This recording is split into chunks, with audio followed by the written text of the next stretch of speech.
I'm ready. Hey, I was on my phone, getting on the Zoom call. This is like a live Zoom call thingamabobby.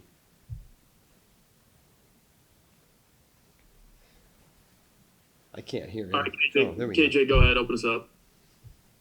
Tom, with the second semester starting up, do you expect any additional roster or additions to the roster here for the second half of the season? Ask the specific question.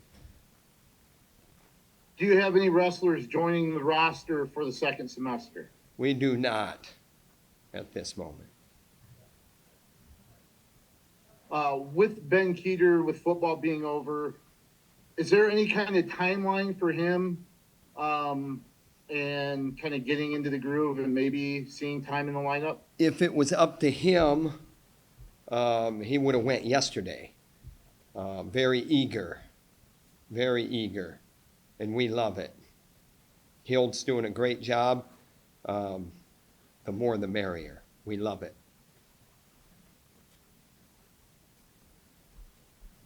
Mike, go ahead. Hey, Tom. Are you able to comment on what happened with A.J. Ferrari the other night at Soldier Salute, or where the status of his recruitment is? You know the answer to that, Mike. You've been doing this. You've been doing this a long time. You've been doing this a long time. Okay, I just want to make sure on that. One thing I do want to ask about the Soldier Salute, though, you had several of your wrestlers face each other. The other night, you seemed to talk about that was a positive thing. Why is that? It's how we choose to operate. This is a highly competitive level of wrestling, and we have guys that come here to wrestle at the highest level and to position themselves to win championships. And nothing is handed. You have to earn it. It is very competitive to make the team. It's not about making the team. It's about being the best guy that can wrestle and compete for a national championship. It's always been that way. When I first came here in the fall of 1987, it was that way. When I was a true freshman and I saw it with my own eyes, wide open, watching it happen right in front of me with Gable's teams. It's just how we choose to go about it. Okay, thank you, Tom. Eli, go ahead. I guess with Ben Keer officially joining the room a little bit after the bowl game, what have been your initial impressions on just where he is and how ready he can be to hop in the lineup when he may be called upon? As you know, this is a unique sport with preparation. He's a very eager guy, and like I said, we love it, and we'll see when the best time to plug him in there is. And you remember, we have Bradley Hill in there, so this is a process.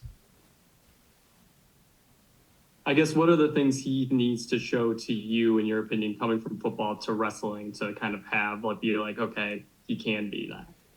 I don't think there's specific things that come to my mind. I said it's a process.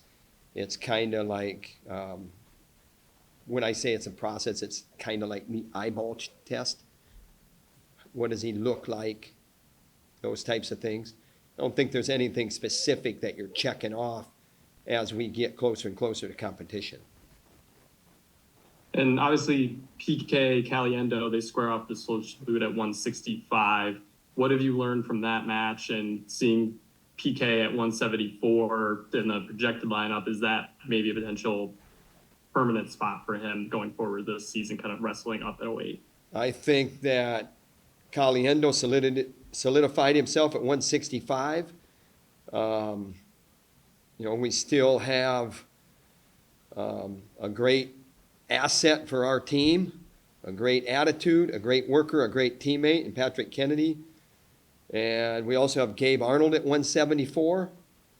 We have a lot of options there. We love all those guys.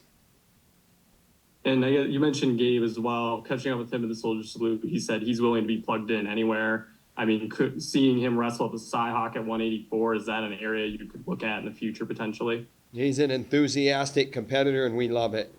We love that attitude. Thank you, Tom. AJ, Given Ben's accomplishments in the past, seeing Gabe step in and have success, do you see similar potential there with Ben if he were to step in there at heavyweight? I mean, he won an age group championship, U20, world championship. He made the team U20. Very competitive coming out of high school. And we love everything about him. So to make a prediction, though, I'm not sure you're going to get that out of me. I'm not really a prediction-making guy. But I'll tell you what, I like what's under the hood with Ben Keer. Now that January is starting and you're kind of getting into the Big Ten season, how much of the lineup is still fluid, or are you kind of getting things set? As we go forward, we will know more every week, every weekend, every competition. This is a very unique year. There has been a lot of steps that have happened to get through, to get to this point, starting back in May. And we've waded through them. We've been patient. And we're going to continue to do the right thing, the best thing for each individual.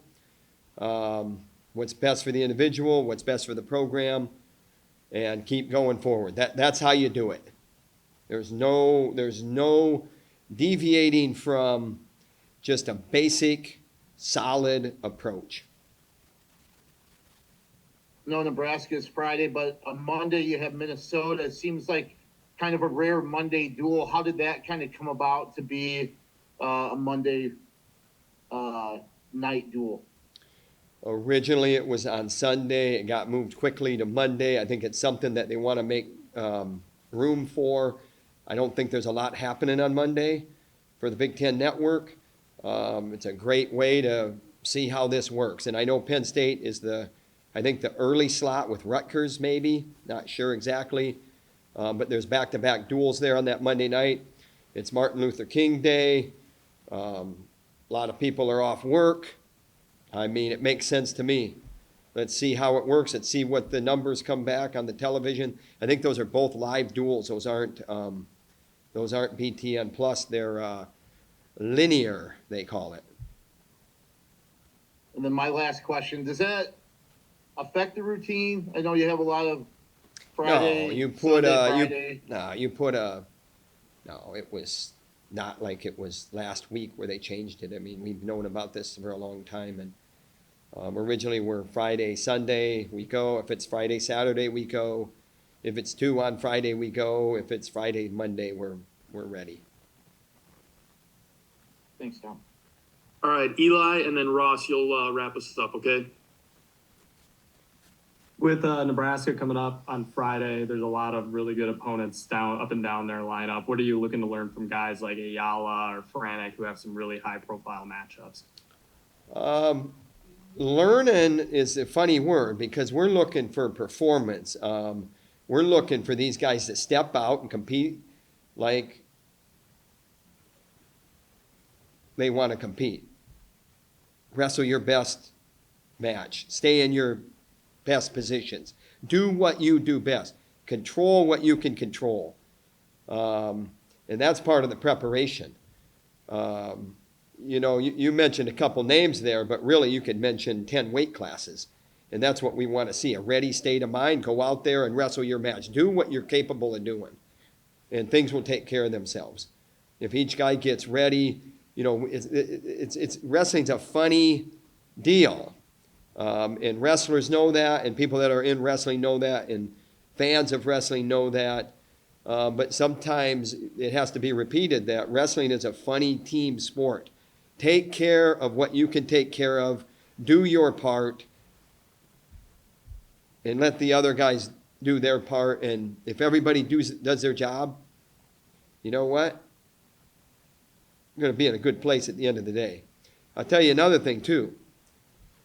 This team has always been good, great, when they get ready to go. And I'm talking about taking care of the things that they need to take care of as far as that ready state of mind that I'm talking about.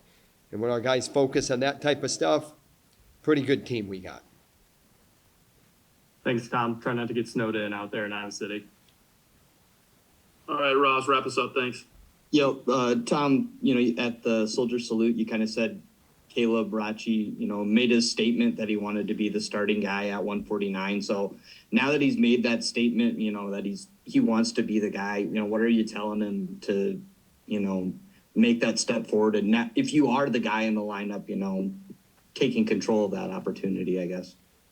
Do what you do best. Everything that I just talked about is how experienced wrestlers march, how wrestlers march at this level. You go out, you do what you do best, control what you can control, and put points on the board and have fun in your own way. Whatever and however you define having fun, go do it.